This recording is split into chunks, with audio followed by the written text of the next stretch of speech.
Hola, y muy pero muy bienvenidos a toda la gente que nos escucha en Radio Intensa. Hoy nos vamos a meter de lleno en un análisis, de esos que nos gustan, bien a fondo, sobre una faceta de Jesús de Nazaret que a menudo queda medio escondida, ¿no? Su rol como exorcista. Un tema que da para hablar sin dudas. Totalmente. Y la pregunta que nos va a guiar en todo este recorrido es, ¿y si una de las tareas centrales de su misión no fue solamente predicar, sino librar una batalla directa, cuerpo a cuerpo, contra lo que sus textos describen como fuerzas oscuras? Para eso nos vamos a sumergir en un montón de estudios, de investigaciones, revisando los textos canónicos y también esos que quedaron afuera, los famosos apócrifos, para intentar reconstruir el perfil de este Jesús que se enfrentaba a los demonios. Bueno, para arrancar creo que es clave entender, el tablero de juego espiritual en el que pasaba todo esto. A ver. La cosmovisión de la época, que se ve en todas estas fuentes, es muy clara. Existen seres espirituales. Por un lado tenés los ángeles, que están al servicio del bien. Claro. Y por otro, los demonios, que son el mal. ¿Y de dónde sale ese mal, según esta tradición? El origen, según esta cosmovisión, es Lucifer, el portador de la luz. Se lo describe como el ángel más perfecto, el más brillante. Ajá. Pero su soberbia, su orgullo, de querer ser como su creador, lo llevó a rebelarse y a caer. Y ahí es cuando se convierte en Satanás. Exacto. Satanás, que en hebreo significa el adversario, el líder de todos los espíritus malignos. Ese es el contexto. Bien, con ese tablero ya planteado, vayamos a la primera jugada, porque acá la cosa se pone, para mí, interesantísima. Según varias investigaciones sobre el Evangelio de Marcos, lo primero que se narra de la vida pública de Jesús no es una parábola sobre el amor. No. Ni un sermón, es un exorcismo. Tal cual, en la sinagoga de Cafarnaúm, que ese sea el acto inaugural, ya te marca la cancha. Es toda una declaración de principios. Totalmente. Y la escena es potentísima.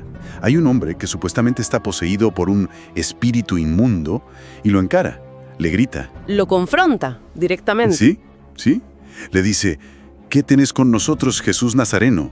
Viniste a destruirnos, sé quién sos, el Santo de Dios. Fíjate que lo reconoce al toque. Sabe perfectamente con quién está tratando. Exacto. Y la respuesta de Jesús no es un ruego, no es un ritual largo, es una orden militar, seca, directa. ¿Qué le dice? Cállate y salí de él. Así, sin más. Uf. Y lo que deja a todos helados, según cuentan los textos, no es solo el milagro en sí, sino la forma, la autoridad. La gente se preguntaba cómo podía ser que con semejante autoridad les diera órdenes directas a los espíritus y que le obedecieran. Claro, no era un pedido, era una imposición. Era una orden. Lo que es fascinante acá, y en esto coinciden muchos estudios teológicos, es que este primer acto ya te establece el conflicto central de toda la narrativa. La guerra. La guerra entre el reino de Dios y el reino de Satanás. No es un hecho aislado, ¿viste? Es el primer disparo de una guerra que ya está declarada. De esa declaración de guerra pasamos a lo que sería el estudio de caso por excelencia. El más detallado y, si querés, cinematográfico de todos. Ya sé a cuál te refieres. El endemoniado de la región de Gadara. La descripción del hombre es de película de terror. Olvídate, vivía en los sepulcros, rompía cadenas y grillos con una fuerza sobrehumana. Nadie lo podía dominar. Nadie. Y andaba a los gritos por los montes y se lastimaba él mismo con piedras. Un tormento viviente. ¡Qué imagen terrible! Y la interacción es clave para entender el método.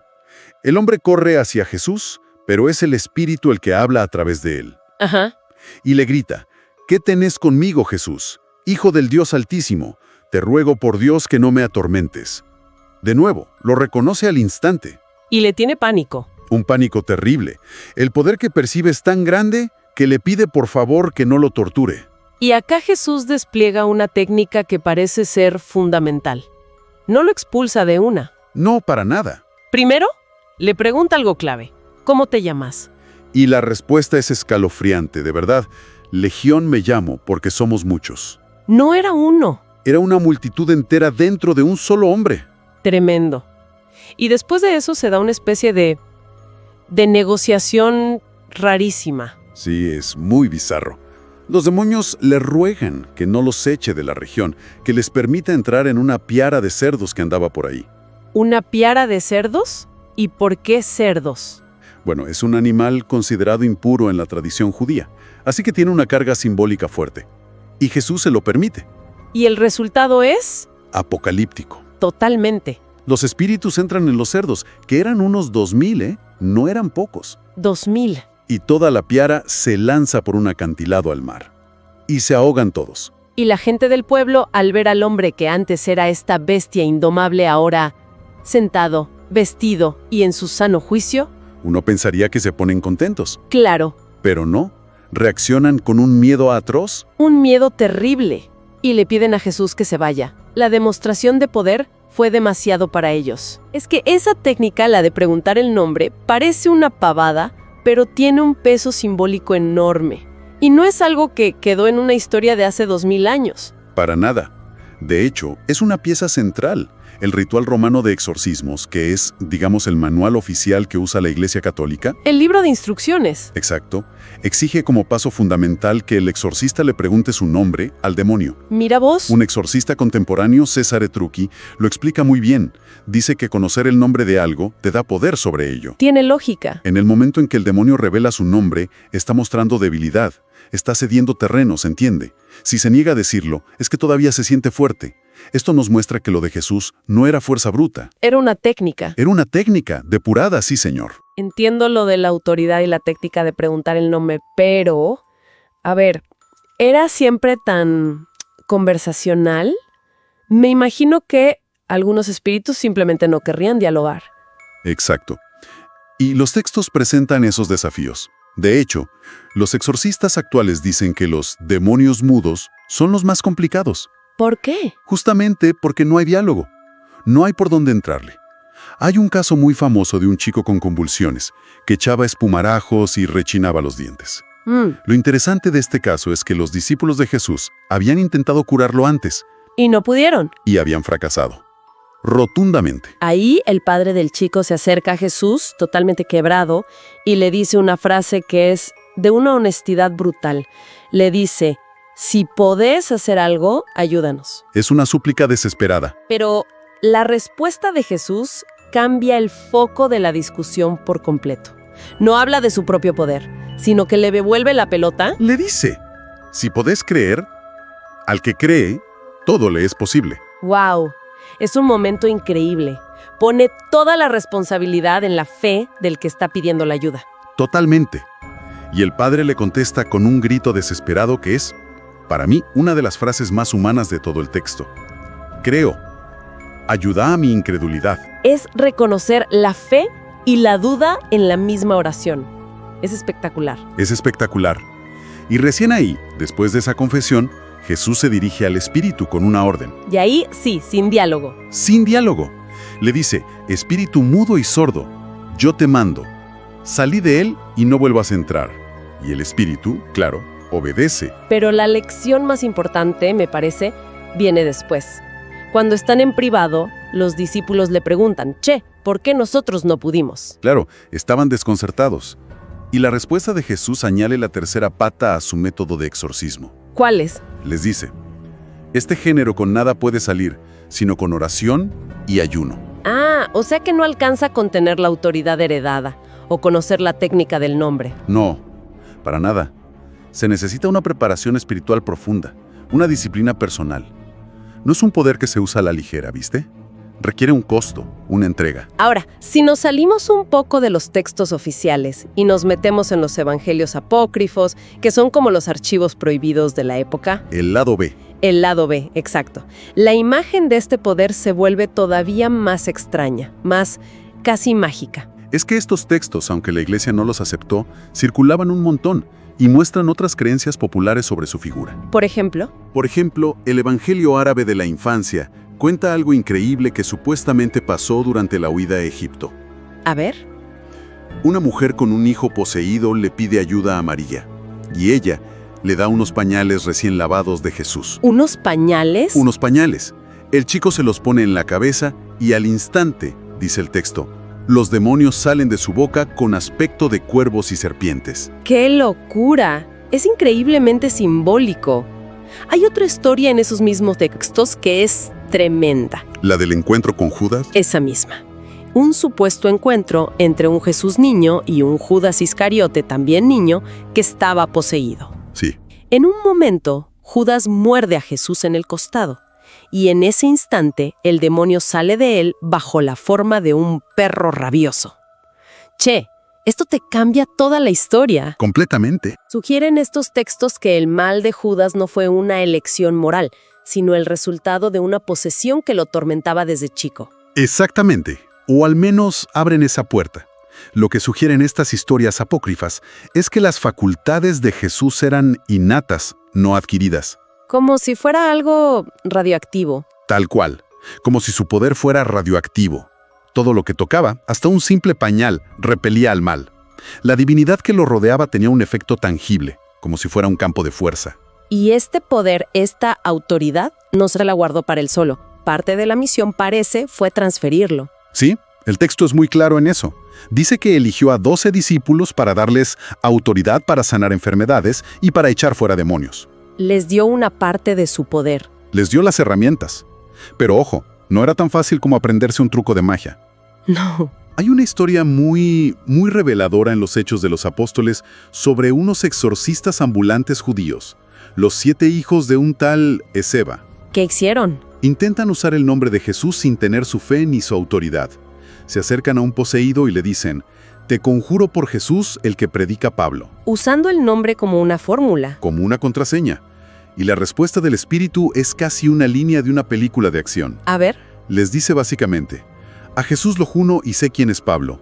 Pero ustedes, ¿quiénes son?». ¡Qué buena respuesta! Y el resultado es que el poseído los muele a palos y tienen que escapar de la casa desnudos y heridos. Una humillación total. La lección es clarísima. Clarísima. El poder no reside en una fórmula mágica, en decir «en el nombre de Jesús» como si fuera un abracadabra. Reside en la autoridad y la fe genuina que respaldan ese nombre. La invocación es un método, sí, pero requiere una conexión real. Todo esto nos lleva a preguntarnos, ¿estas prácticas eran algo único de esta tradición o, ya existían en otros lados? No, para nada. El concepto de posesión y exorcismo es antiquísimo y universal. ¿Tenés algún ejemplo? Sí, claro. Hay registros como una estela egipcia del siglo V a.C. que ya narra cómo se envía la estatua de un dios para curar a una princesa poseída. O sea, la idea ya estaba ahí. Claro. Y si miras otros milagros de Jesús, a veces usaba métodos que en esa época se asociaban directamente a sanadores o magos. ¿Como curar a un ciego usando saliva? Exacto. O sanar a la gente con solo tocarla. Eran prácticas conocidas en el mundo antiguo. Y esto, claro, abre la puerta a interpretaciones que van más allá de lo puramente religioso, ¿no? Desde un punto de vista más antropológico. Exactamente. Hay estudios que proponen una idea que para mucha gente puede sonar, qué sé yo, radical. ¿Cuál es esa idea? La de que Jesús actuaba, en esencia, como un chamán. Como un chamán. Sí. Un investigador, Peter Crawford, desarrolla la teoría de Jesús como un chamán galileo. Sostiene que, al igual que los profetas del Antiguo Testamento, Jesús entraba en estados alterados de conciencia para interactuar con el mundo de los espíritus. Y desde ahí realizaba curaciones y exorcismos para el bien de su comunidad. Un momento, para.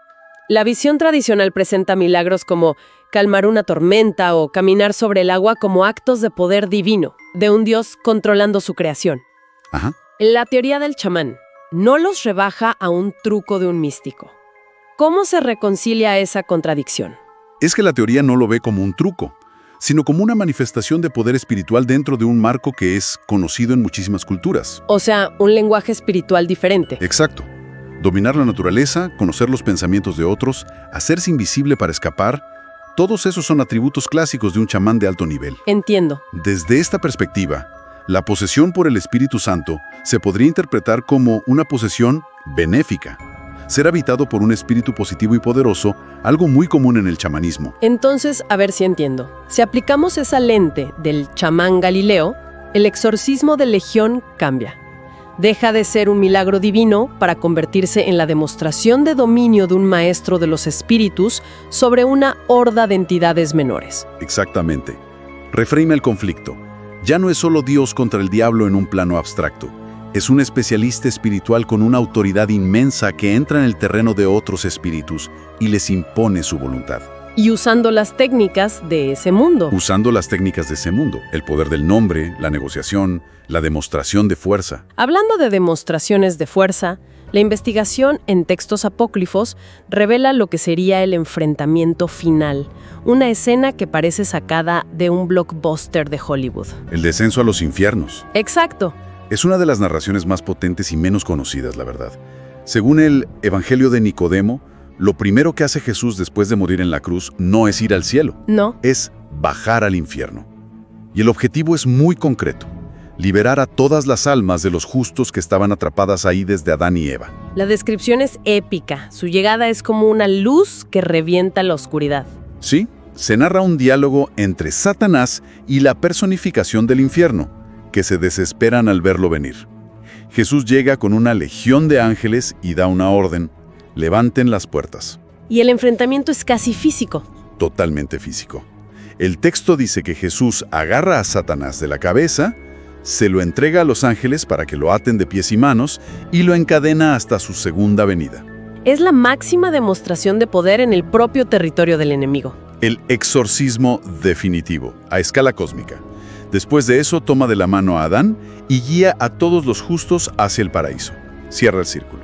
Entonces, después de recorrer todos estos textos canónicos, apócrifos, interpretaciones, parece que sobre la mesa quedan dos grandes caminos, ¿no?